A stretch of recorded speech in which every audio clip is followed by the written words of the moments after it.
I hear you mutter under your breath. Put up or shut up, it's all the same. It's all the same, never change, never change.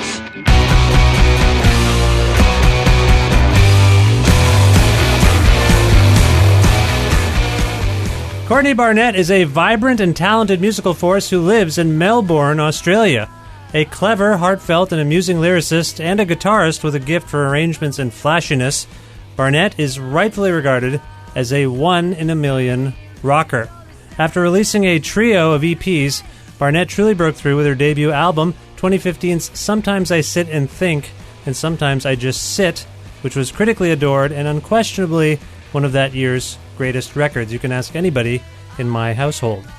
In 2018, Barnett and her band returned with another acclaimed album, Tell Me How You Really Feel, which is out now via her own Milk Records, as well as the imprints Mom and Pop and Marathon Artists.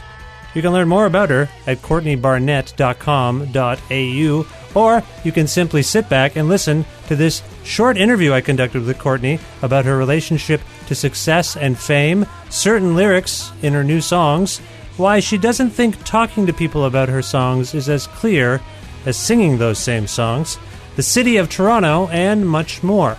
With in-kind support from Pizza Trokadero, The Bookshelf, and Planet Bean Coffee in Guelph, Grandad's Donuts in Hamilton, and Planet of Sound locations in Ottawa and Toronto, and of course, listeners like you who subscribe to this podcast, download episodes, and make flexible monthly pledges at patreon.com/Creative Control. This is the 406th episode of Creative Control, featuring Courtney Barnett with your host, me, Vish Khanna.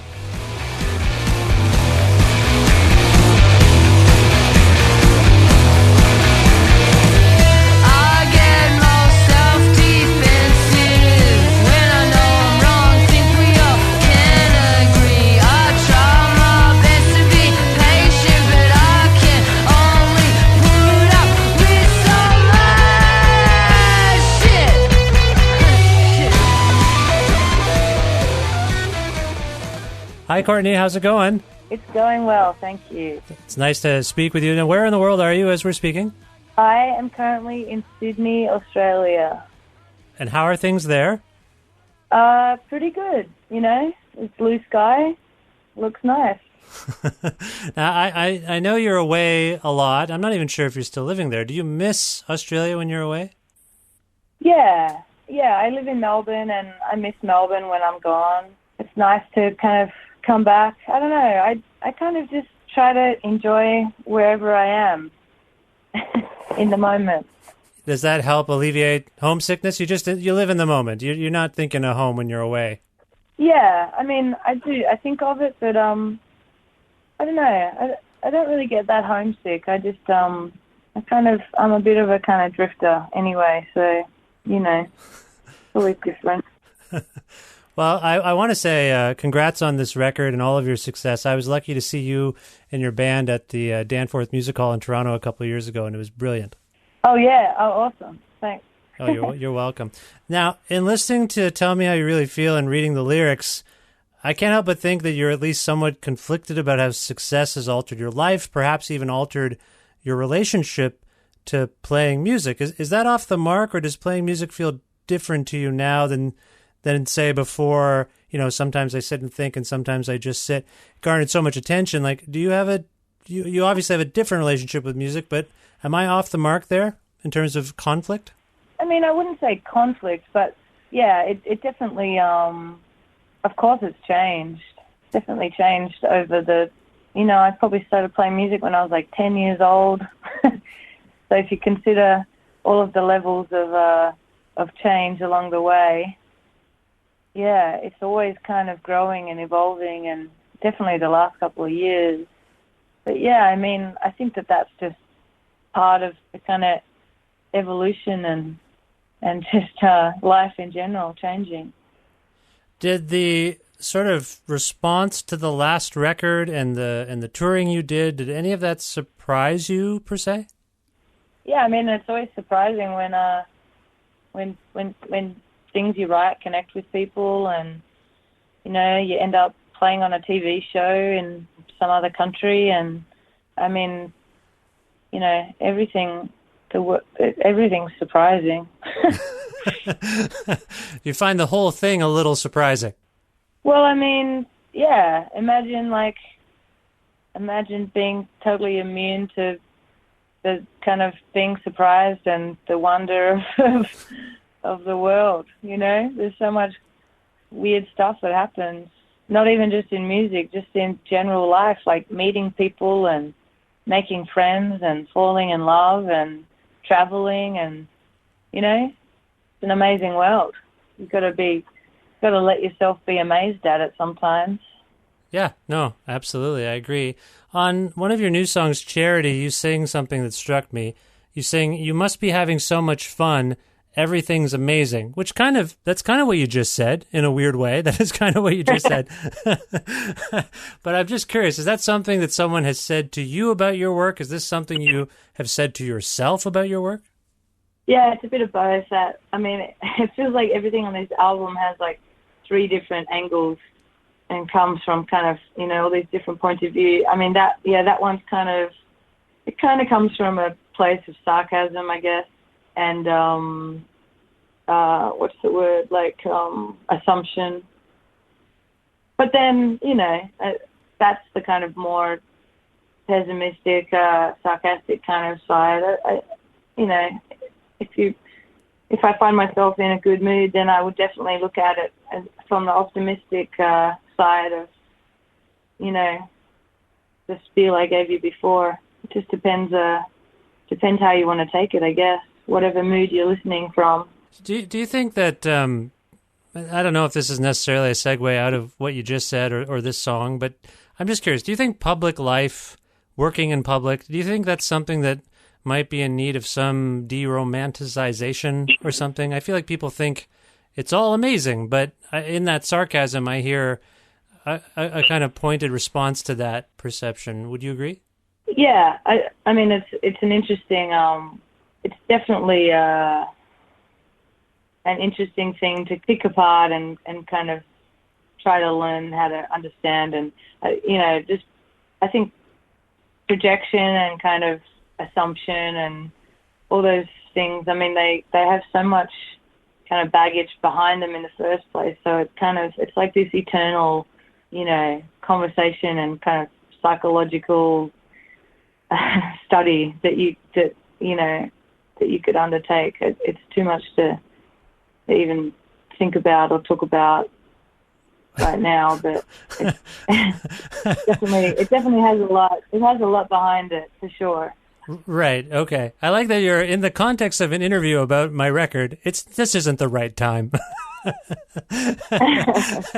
I find that interesting. Do you feel like you put it in the song and that was you conveying it, and the rest is kind of up to us?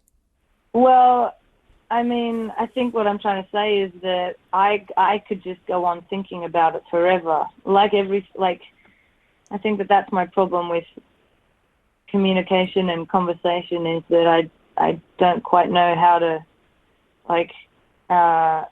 round something up. I could just keep on thinking about it forever. Right. Do you recall? Go ahead. I'm not going to give you like a solid soundbite of an answer, because I just have no idea. I'll just waffle until forever. Do you have any recollection of when you discovered that you could put such thoughts into a song lyric and sort of feel more closure, like more done with it? Yeah. Oh, it's never closure. I think it's always just it's just a step in the kind of direction of understanding, I think. I don't know. Yeah. Well, I want to ask you at least one more lyric question, because I think the lyric, if you don't mind me saying, I think you're a great songwriter. Well, thank you very much. Like you have a way with language and words that reminds me of some of the people I most admire in this realm. So I can't help, since I have you here, I can't help but ask you a couple of questions, I really, of course. That's why we're here. I really appreciate it. So on the song Walking on Eggshells, you sing something that struck me. Say what you want, don't got a lot. Oh, but what I'd got, I'd give it all away. And, in keeping with my reading of your relationship to maybe success and fame, is there a part of you that you feel is something of a, I don't know, like a self-saboteur or something? It's so funny. I've never heard those lyrics read out in, they sound different. Is it the Canadian accent? I know I have this accent. It's probably that. No. I think it's just a spoken word version, I like it. Oh, good. It makes it sound like deeper and more like it has a deeper thought behind it. What was the last sentence you said? The self-saboteur? Well, I wonder if you're like, I've achieved something. This line, don't got a lot. Oh, but what I got, I'd give it all away. At this point, I think you're perceived as having done rather well for yourself. And if we're to take that literally, I just wonder if you're like, don't care about it. Don't care about the success. Don't care about whatever. I could just give it all away. It doesn't matter to me. Oh, I see what you. Yeah. Well, I mean, I think it's less cynical than that, really. I think it's more the idea that, it sounds cynical, but it's more that the bigger picture, it really doesn't matter. And that does sound kind of cynical, but it's more, I guess, almost like spiritual or something. Just that it really doesn't matter. Yeah, does that make sense? Yeah, like from a minimalist perspective almost, like the material stuff doesn't matter. Maybe, yeah. Okay, all right. Do you? Sure. Yeah, I think I understand. I just wondered because I think you're a very self-conscious writer as well, and I just wonder if you ever feel like you have. Are you familiar with the concept of imposter syndrome? Yeah. Do you ever feel that? All the time. Yeah. Yeah. How does that manifest itself exactly? Like, you're just like, do you ever feel like you're not up for this or something? Yeah, I just curl into a ball in my bed, go to sleep. I shouldn't laugh. I mean, that's how I deal with it. Is that actually is that fair? Is that a true statement? Yeah. Okay. All right. No, I mean, I hear that in this record. I hear it more than the last record. You know what I mean? Yeah. Yeah. Well, speaking of this, was this a harder record to make for any reason compared to previous records? Yeah, I think I kind of pushed myself a lot more personally and just kind of found this extra kind of layer of vulnerability that I pierced through, and maybe, where before I may have been slightly more, ironic or sarcastic as a way to kind of cover something up. I tried to not rely on that kind of tool as much and kind of push through instead. And so, yeah, I mean, it feels kind of vulnerable, and I feel a bit more seen maybe, which is not a bad thing, but it definitely, took some extra kind of tears and, late nights and stuff. Was there anything about this time in our sort of collective timeline, or was there anything going on in your life that you can pinpoint that might have sparked that notion to be a bit more vulnerable than you have been in the past? No, I don't think it was any major. I think life. I think it's always just kind of the life evolving in general, and growing as a human, and the world around me and everything I was consuming, and the kind of pain I was feeling from all angles, around me, from friends to, far away, newspapers. And I mean, it all just it all builds together, I think. And, I'm sure that as time goes on and as I write more albums over my life, there'll always be something different. I think this one, I guess, I was between my kind of 27 to 30 years, and I don't really know what that means, but I'm sure it's something. All that the Saturn returns and all that stuff that people talk about in that period. That's a transitional time for sure. Who knows? Yeah. Yeah, yeah. Well, I do find songs like Nameless, Faceless, and I'm Not Your Mother, I'm Not Your Bitch to be particularly topical given the conversations we are all having about men holding power over women these days. Can you talk about what inspired those songs, per se?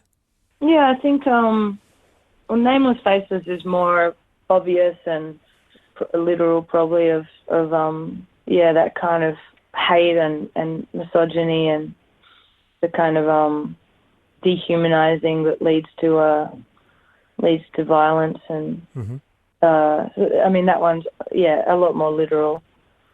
And I'm Not Your Mother. I think that's I really have trouble explaining and understanding that song. The only time I understand it is when I sing it. Interesting. and it's such a relief, such a like huge kind of liberating relief of this like explosion of anger and understanding. And I mean, it seems so obvious what it is about, but I just have trouble putting words to it. And it's I'm struck by the fact that there's been a couple of occasions here. It really sounds like songs are how you articulate yourself the best. It seems like, at least from your own perception. Is that fair to say? Definitely. Yeah. I hate talking. I never know where it's leading or what I'm doing. Songwriting is so much better. Yeah, I remember coming home after that Danforth Music Hall show in Toronto and telling my wife, like, I don't think you bantered once. Yeah, I don't see the point. It's just a waste of time. I always feel like I let people down when I talk on stage.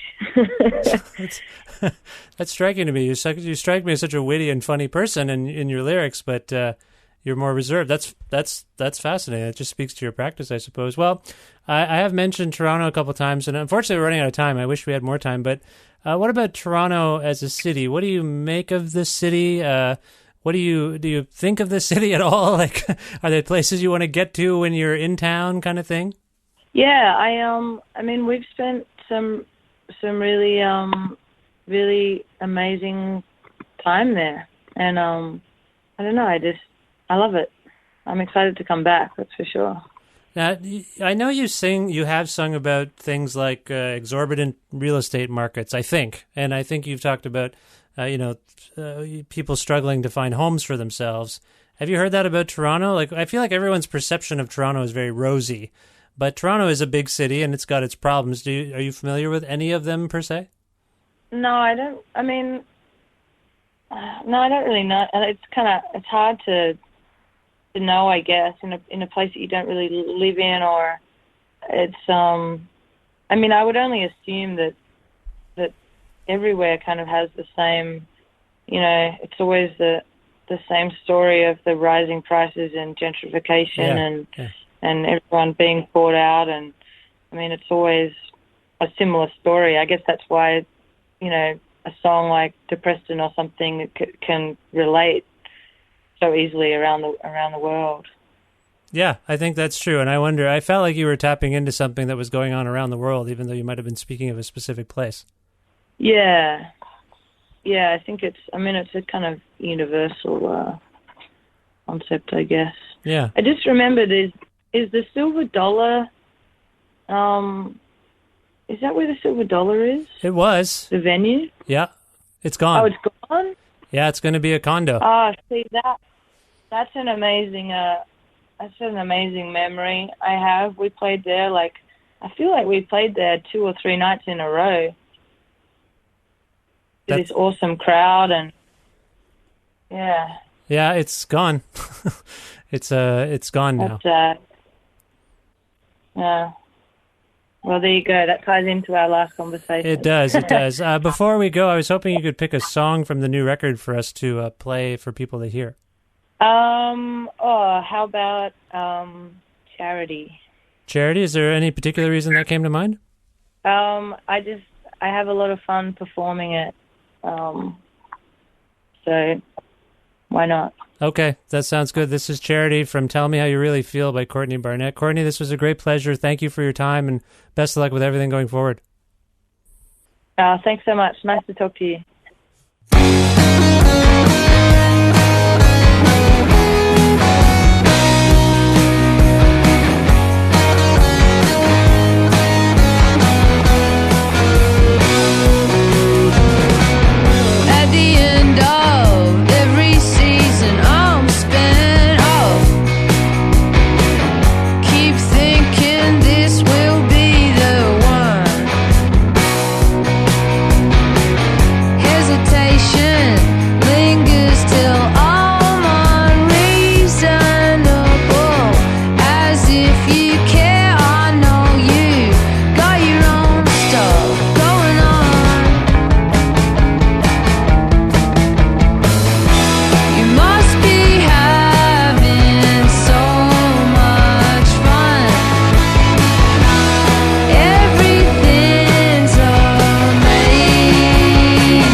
Special thanks again to Courtney Barnett.